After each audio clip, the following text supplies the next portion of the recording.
آج سے 10 برس قبل مئی سن 2011 میں سینئر صحافی سید سلیم شہزاد کا قتل ہو یا سن 2021 میں اسد طور پر گھر میں گھس کر ہونے والا تشدد، اسلام آباد میں کئی ایسے واقعات ہو چکے ہیں جن میں سر پھرے اینٹی اسٹیبلشمنٹ صحافیوں کو اغوا، تشدد یا موت کا سامنا کرنا پڑا۔ اگر یہ واقعات ملک کے دور دراز علاقوں میں پیش آئے ہوتے تو کہا جا سکتا تھا کہ وسائل کی کمی کی بنا پر ان مقدمات کو منطقی انجام تک نہیں پہنچایا جا سکا، لیکن اسلام آباد میں قانون نافذ کرنے والے اداروں کے پاس سیف سٹی کے CCTV کیمروں سے لے کر جدید فورینسک آلات تک ہر قسم کے وسائل موجود ہیں۔ تو پھر ایسا کیوں ہے کہ اسلام آباد میں صحافیوں کے ساتھ پیش آنے والے کسی ایک بھی واقعے کی تفتیش منطقی انجام تک نہیں پہنچی اور ان حملوں میں ملوث چھلاووں کا بھی کوئی سراغ نہیں مل سکا؟ BBC کی ایک رپورٹ کے مطابق جہاں ایک طرف صحافتی برادری میں کئی لوگ الزام لگاتے ہیں کہ ریاستی ادارے خود ہی ان واقعات میں ملوث ہیں، تو وہیں قانون نافذ کرنے والے ادارے بھی بے بس نظر آتے ہیں۔ دوسری جانب ایسے سرکاری ٹٹو بھی موجود ہیں جو ان واقعات کو محض ڈرامہ بازی قرار دے کر صحافیوں پر ہونے والے تشدد اور اغوا کی خبروں کو خود ساختہ قرار دیتے ہیں۔ حالانکہ ایسا پہلا واقعہ اسلام آباد میں 29 مئی سن 2011 کو صحافی سلیم شہزاد کے ساتھ پیش آیا تھا۔ سلیم شہزاد کو اسلام آباد کی گلیوں سے ہی اغوا کیا گیا اور پھر 31 مئی کو ان کی لاش منڈی بہاؤالدین کی ایک نہر سے برآمد ہوئی۔ یاد رہے کہ امریکی اخبار نیو یارک ٹائمز نے اس قتل کا الزام ISI پر لگایا تھا۔ اس مقدمے میں جوڈیشل کمیشن بنا، تحقیقات ہوئیں اور پھر کیس فائلوں میں دب گیا۔ سلیم شہزاد کی اہلیہ انیتا سلیم نے بتایا کہ 10 برس کے عرصے میں ان کے ساتھ کسی نے کبھی کوئی رابطہ نہیں کیا اور نہ ہی کسی کمیشن نے انہیں بلا کر ان کا بیان ریکارڈ کیا۔ ان کے مطابق سلیم شہزاد اپنے کام میں گھر والوں کو مداخلت نہیں کرنے دیتے تھے، مگر قتل سے 2 ماہ قبل ان کے ساتھ ایک واقعہ پیش آیا جسے انہوں نے گھر والوں سے خفیہ رکھنا مناسب نہیں سمجھا۔ انیتا سلیم کے مطابق سلیم شہزاد کو مارچ سن 2011 میں ریاستی اداروں سے منسلک اہلکاروں نے ملاقات کے لیے اپنے دفتر بلایا تھا۔ ان کے مطابق اس ملاقات کے بعد جب سلیم شہزاد واپس گھر آئے تو وہ پریشان بھی تھے اور غصے میں بھی تھے۔ انیتا کہتی ہیں کہ سلیم نے ہمیں بتایا کہ ان لوگوں نے مجھ سے بہت ترش انداز میں بات کی ہے اور وہ مجھ سے ایسے بات کر رہے تھے جیسے میں ان کا ملازم ہوں۔ انہوں نے یہ کہا تھا کہ جس طرح ان اہلکاروں نے بات کی ہے وہ مناسب طریقہ نہیں تھا۔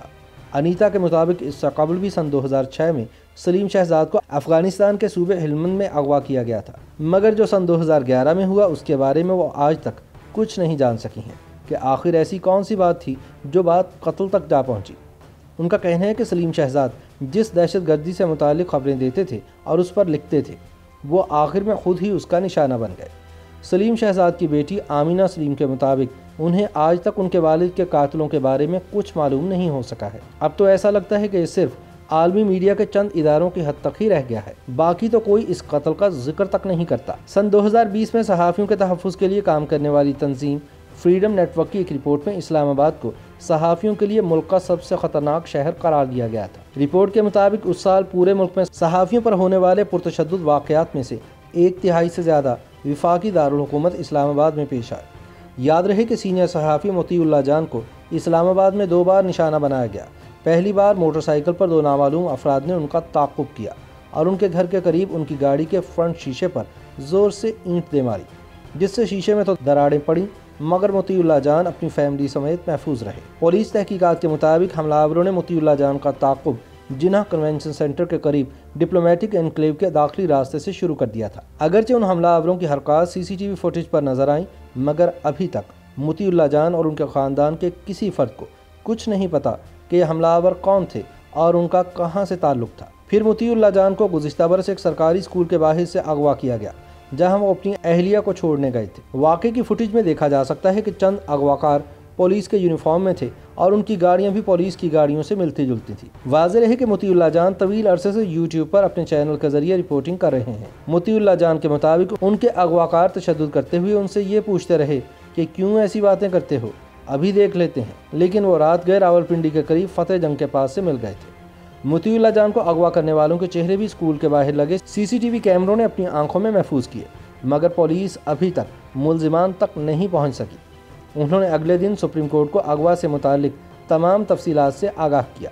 اس وقت ان کے خلاف توہین عدالت کا مقدمہ چل رہا تھا مگر اغوا کے بعد عدالت نے اس معاملے پر بھی از خود نوٹس لے کر انسپکٹر جنرل پولیس اسلام آباد سے جواب طلب کر لیا۔ تقریباً 1 سال کا عرصہ گزر چکا ہے اور مطیع اللہ جان کے مطابق اس دوران ان کے اغوا کے مقدمے میں کوئی پیش رفت نہیں ہوئی۔ سینئر صحافی حامد میر پر بھی 2 حملے ہوئے، اسلام آباد میں ان کی گاڑی کے نیچے بم لگا ہوا برآمد ہوا، لیکن ابھی تک پولیس ملزمان تک نہیں پہنچ سکی۔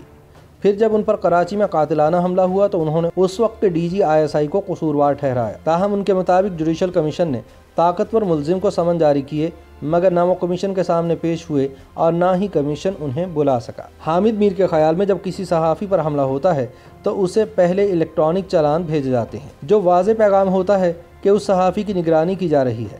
ان کے مطابق ان کے ساتھ بھی ایسا ہی ہوا تھا۔ حامد میر کے مطابق شہر میں جو CCTV کیمرے نصب ہیں وہ صحافیوں کی حفاظت کے لیے نہیں بلکہ ان کی نقل و حرکت کی نگرانی کے لیے ہیں، اور یہی وجہ ہے کہ آج تک ان کیمروں میں ملزمان کی شناخت کے باوجود پولیس انہیں پکڑنے میں ناکام رہی ہے۔ حامد میر کے مطابق ان کے مقدمے میں کمیشن رپورٹ ابھی تک منظر عام پر نہیں آ سکی ہے، البتہ ایک جعلی رپورٹ ضرور شائع کروائی گئی جو انہیں کسی نے فراہم نہیں کی۔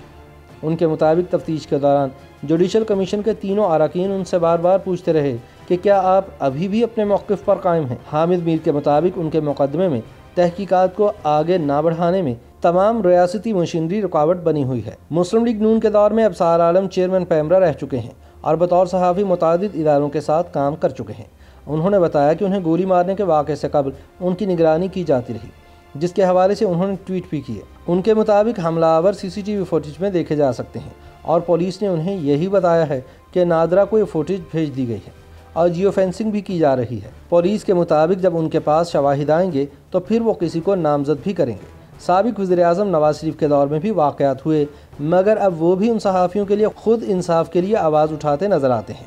ابصار عالم کے مطابق یہ عدلیہ کی ناکامی ہے۔ انہوں نے سوال اٹھایا کہ عدالت بااثر افسران کو بلا کر کیوں نہیں پوچھتی کہ جو کمیشن بنے تھے اور از خود نوٹس لیے گئے تھے ان کے نتائج کہاں ہیں۔ سینئر صحافی اعزاز سید بھی گزشتہ 2 دہائیوں سے اسلام آباد میں تحقیقاتی صحافت کر رہے ہیں اور گزشتہ 10 برس میں انہیں 4 بار ہدف بنایا گیا۔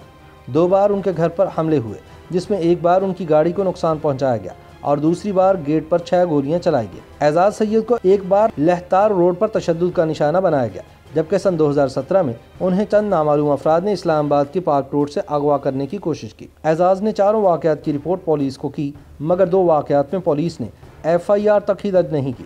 اس وقت درج کرائی گئی شکایت میں اعزاز سید نے دعویٰ کیا تھا کہ انہیں اسلام آباد میں ISI کے 2 اہلکاروں نے اس وقت کے DG ISI کے خلاف ایک خبر فائل کرنے سے باز رہنے کا کہا تھا اور ایسا نہ کرنے کی صورت میں سنگین نتائج کی دھمکیاں بھی دی تھیں۔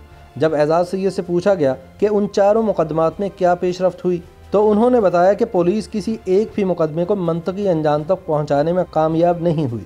انہوں نے بتایا کہ جب ان کے گھر پر فائر کیے گئے تو انہیں پولیس نے یہ کہہ کر تسلی دی کہ آپ کو پتہ ہے کہ ایسا کون کر سکتا ہے۔ حال ہی میں تشدد کا نشانہ بننے والے صحافی اسد طور نے بتایا کہ انہیں بھی ایک تسلسل سے دھمکیاں مل رہی تھیں۔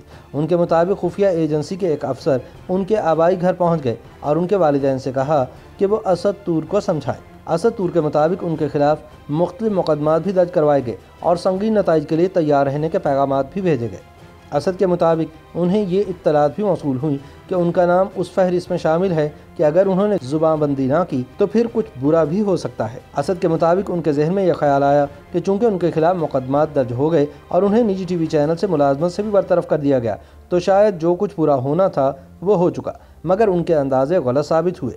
اسد طور کے مطابق انہوں نے کام ٹھیک کیا تھا۔ اچھی تنخواہ والی ملازمت سے ہاتھ دھونے کے باوجود وہ اسلام آباد کے ایک مہنگے رہائشی سیکٹر میں ہی قیام پذیر رہے۔ اسد کے مطابق ان کے ذہن میں یہ بات تھی کہ اگر ان کے ساتھ کوئی ناخوشگوار واقعہ پیش آتا ہے تو پھر ایسے میں کم از کم سیکیورٹی والا علاقہ اور کیمروں والی رہائش معاون ثابت ہو سکتی ہے۔ جب اسد کو زخمی حالت میں اسلام آباد کے پیمز اسپتال میں منتقل کیا گیا تو پولیس حکام بھی اس مقدمے سے متعلق حقائق کی چھان بین کے لیے اسپتال پہنچ گئے۔ کچھ ہی دیر میں پولیس نے اسد کی رہائش کے باہر نصب CCTV کیمروں کی فوٹیج بھی اپنی تحویل میں لے لی، جس میں ملزمان کے چہرے واضح نظر آتے ہیں۔ یہ فوٹیج TV چینلز پر بھی چلی، مگر ایسے واقعات کا سامنا کرنے والے صحافیوں کے مطابق اسلام آباد میں اس طرح کے مقدمات کبھی منطقی انجام تک نہیں پہنچتے۔ YouTube پر گوگلی نیوز دیکھنے کے لیے youtube.com کی سرچ بار میں گوگلی نیوز TV ٹائپ کریں۔ گوگلی نیوز کے پیج پر سرخ رنگ کے سبسکرپشن والے بٹن پر کلک کرنا نہ بھولیے۔ YouTube پیج پر اپلوڈ ہونے والی ویڈیوز سے باخبر رہنے کے لیے بیل آئیکن پر کلک کیجیے۔ آپ کو ہر نئی ویڈیو کے بارے میں نوٹیفیکیشن موصول ہو جائے گا۔